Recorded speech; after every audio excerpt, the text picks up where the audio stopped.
All right, good morning, everyone. I hope you have a fresh cup of coffee today because I do, and I have got a wild tale for you. All right, it's not a wild ride. It's not a wild tale. It's not even that exciting, to be honest with you, but it is very applicable. All right, the relevance to travel is highly significant, and what it's going to be about today is whether or not you should be checking that block next to car rental insurance, yes or no. Now, if you ask me, a lot of times in the past I would have told you no. Now, after a recent experience, I'm going to tell you yes. But let me first give you a little bit of backstory after the intro.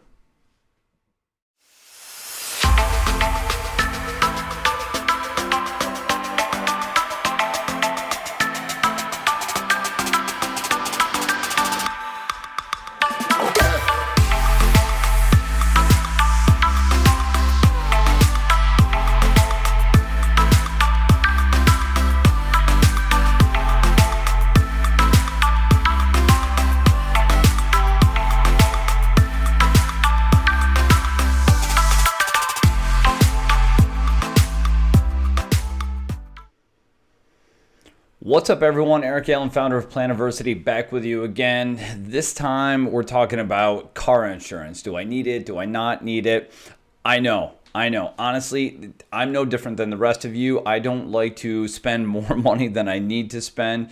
It's one thing to go on a trip and be lavish. It's one thing to go on a trip and actually have the expectation to spend money, to splurge a little bit, right? To have a good time, to just go outside of what you normally do. If most of us are conservative in our spending back home, maybe when we take a trip, we'd like to spend just a little bit more, right? And that's fine. There's nothing wrong with that. But sometimes we pick and choose our battles, right? We pick and choose where the best areas to drop that money are. And one of the ways that most people don't spend their money is in the insurance. I got to be honest with you.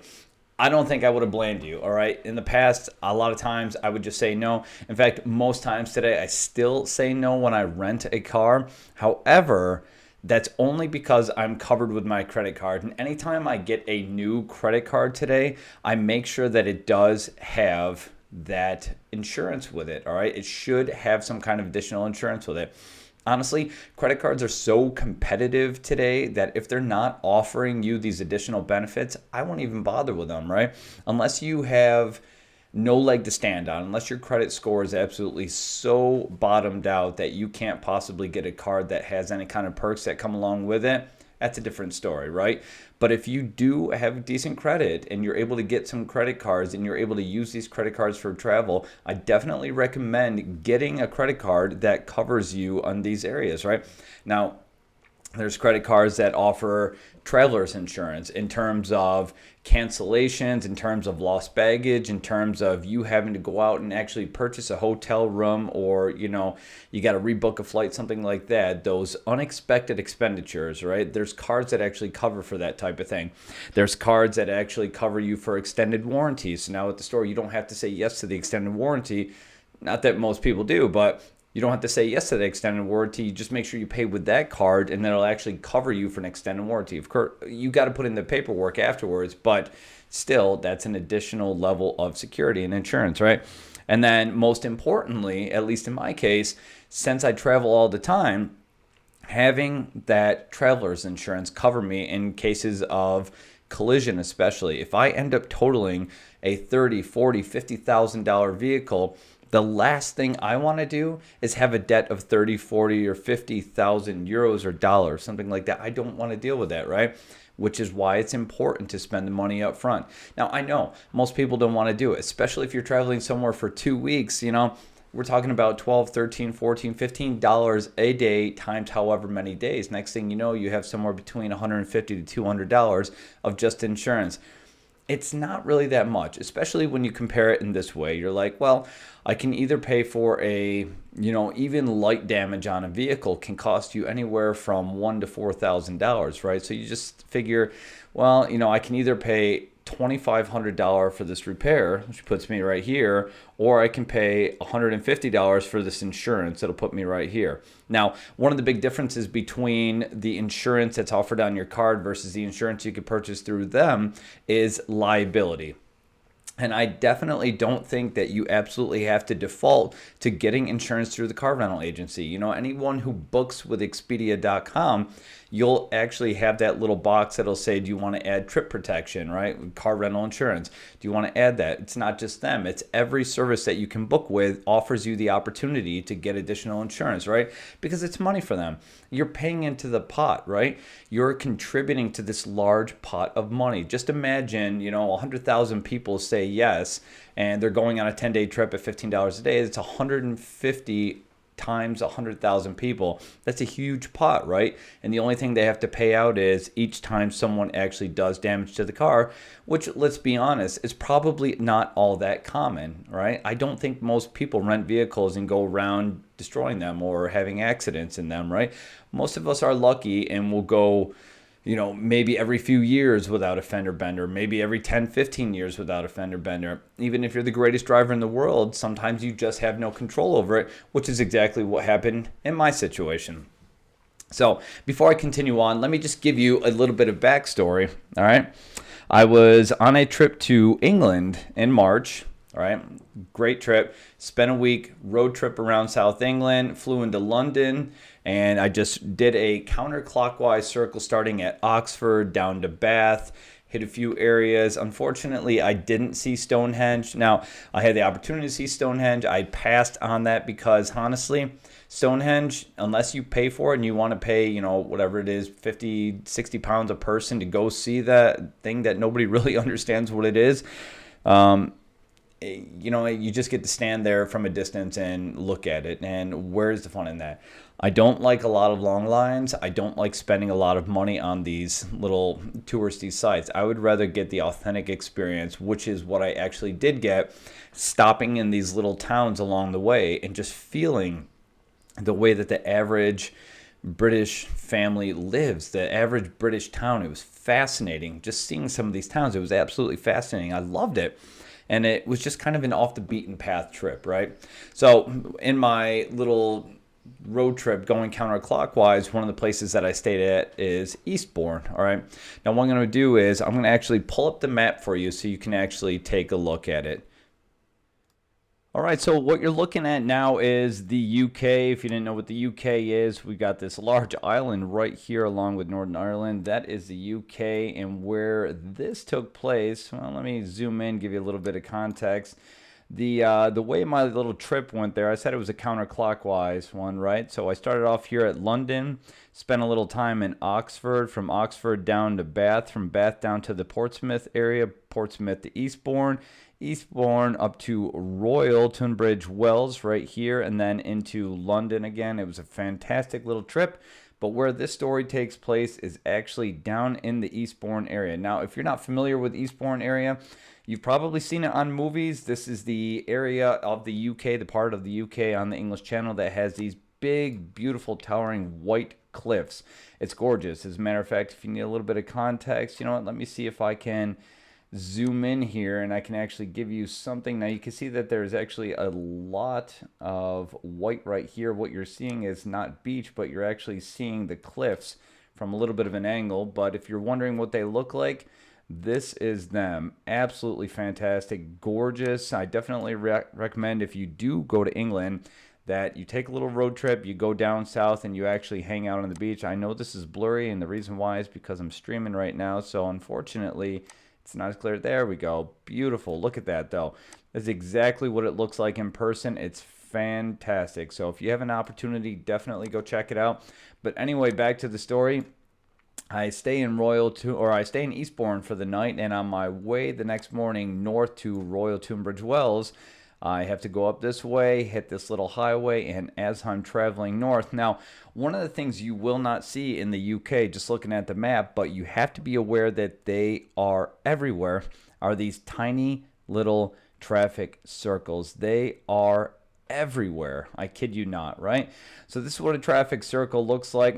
I am actually a big fan of traffic circles. Now, they're not common in the United States. Of course, we've all seen them, but you go over to Europe and these things are everywhere. They're very common. I love them because unlike a traffic light, it doesn't make you sit there and hold up lines of traffic.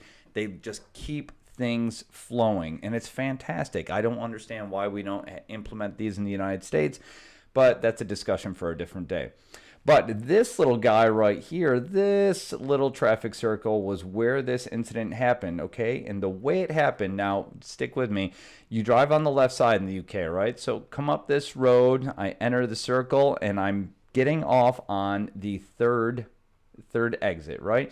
So I come on here, I stay on the outside lane, I'm just passing, going around the circle, put my signal on, I get off here.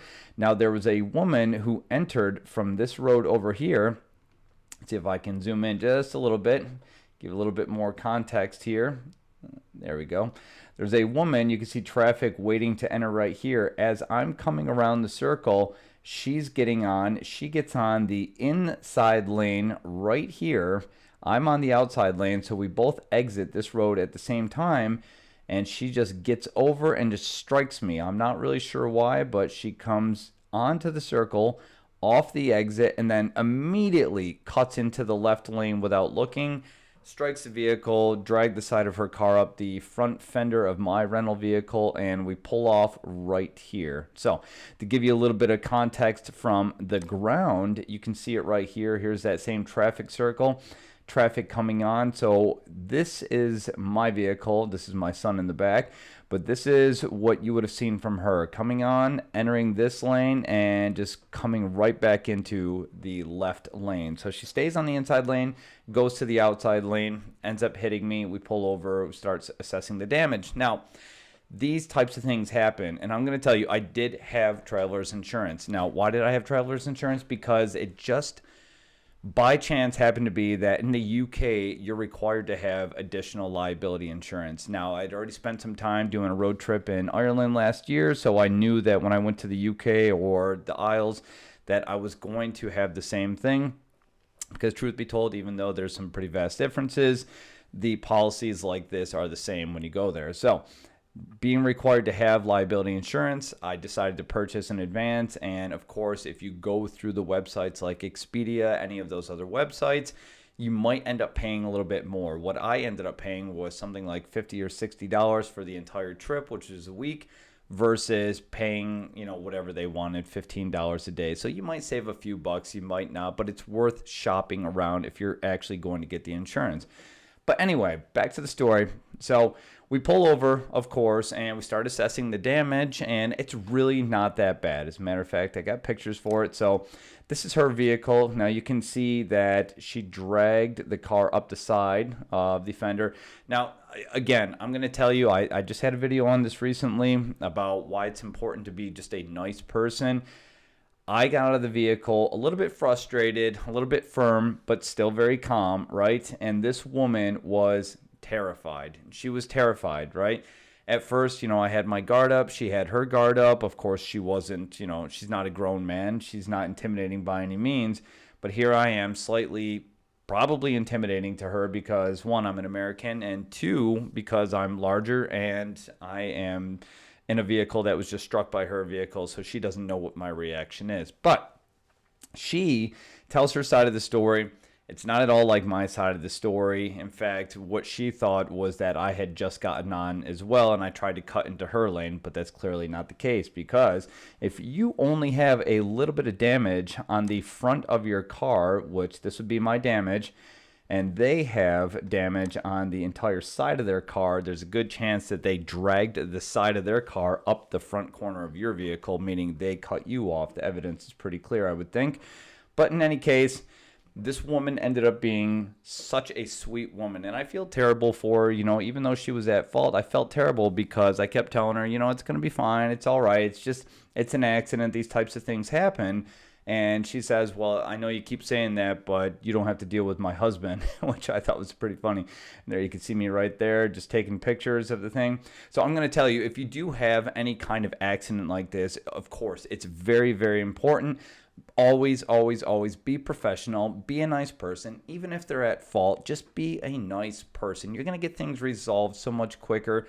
You're going to be able to get cooperation from the person. Just be a nice person. Don't be a brute. Don't be mean. It's not going to help the situation. Just be kind, So I could see she was frazzled and I was fine. I just helped her through the process. So we made sure that we took pictures, we exchanged insurance information, we documented where the area was. She didn't know whether or not we were supposed to call the police.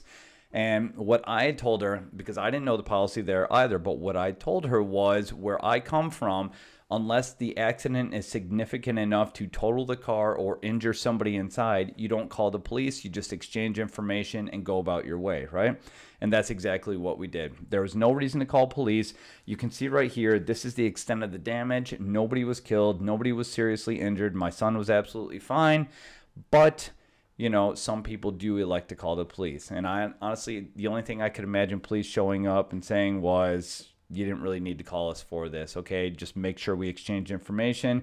Probably run a registration check and a driver's license check to make sure we're both licensed and registered and insured, and then go about their way as well. So that is the story. That's what I've got. You can see right here where I pulled over, go around the circle, come back in. I've got my damage. She's got her damage. But these circles are tricky, right? And when things are actually flowing, that's what you can expect, is a lot of traffic on these circles.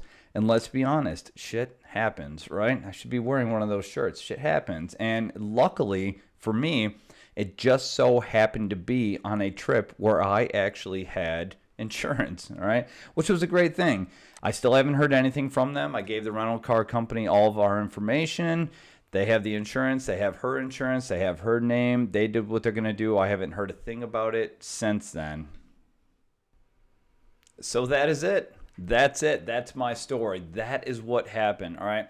I'm going to be honest. I'll say it all day long. All right. And I remember being a child too, or when I say child, I'm actually talking about a teenager, but I remember being apprehensive to try certain things. Now, I've always been a little bit of a daredevil, but even some risks I wouldn't take. And I would have friends say things to me and I'm like, you know what? I'm a big believer in shit happens, right? Sometimes that one variable that you're not expecting it can just occur, and then all of a sudden you're in a much worse situation, right? So sometimes I feel like I've been blessed with the gift of assessing certain risks at a deeper level. But one thing I will tell you is that if you're not going to get the traveler's insurance, if you're not going to get the car rental insurance, just be prepared for that type of thing, all right? Be prepared for what may come if you do happen to get into an accident, all right? It doesn't matter how well I was driving. It doesn't matter how well you think you are of a driver. It doesn't matter if you have 15, 20 years of a clean driving record, you never had an accident. Sometimes there's just those variables at play that you can't control. And no matter how well I might have taken that circle and gotten off and stayed in my lane, somebody else came into the picture and struck my vehicle, right? And obviously it wasn't intentional on her part, but she just failed to look over as she was turning. And I could see the thing happen as it was in the moment. I could actually see it happen. And it was more of like a turn without looking kind of deal. Instead of her looking over her shoulder and then coming over, it was just more of like I'm just going. All right. It happens. So just be advised. If those types of things do happen and you're not covered, you're going to have to end up paying for it if it's significant enough, all right? If it's just general wear and tear, if they're insured, they're at fault, that type of thing, you might have a chance of getting off the hook. But honestly, at this point, especially maybe it has something to do with the fact that I'm a little bit older and there's some risks that I'm less willing to take, I wouldn't roll the dice, all right? If you're going to get insurance, you might even want to just fish around for it, all right? Shop around. So if you decide to book through Expedia, that might not be the best place to get your car rental insurance. There's other companies out there that just give it to you at a better price, all right? You might get a flat rate of $50. You might get a flat rate of $60, but it's certainly better than paying $15 a day times 10 days, right? But you would actually have to shop around for that. That's the part of it that you might not enjoy, all right? But that's it. So bottom line, should you get the car rental insurance, definitely make sure you're covered some way. If it's through your credit card, that's fantastic. If it's through your own insurance company, that's fantastic. Carry some kind of proof with you. Make sure you're able to back that up. Make sure if you don't get car rental insurance and you're not covered by your card and you're not covered by your other insurance policy, just don't drive or just drive extremely defensive. All right, maybe put some bumper pads around your car because again, you can't control those external variables. All right, that's all I got for you today. I hope this was helpful. As always, if you have any suggestions, you can always comment on the video. If you have anything you'd like to talk about, you can always email us at plans@planadversity.com. Love hearing from you. Like, share, subscribe. Have a good day. Safe travels.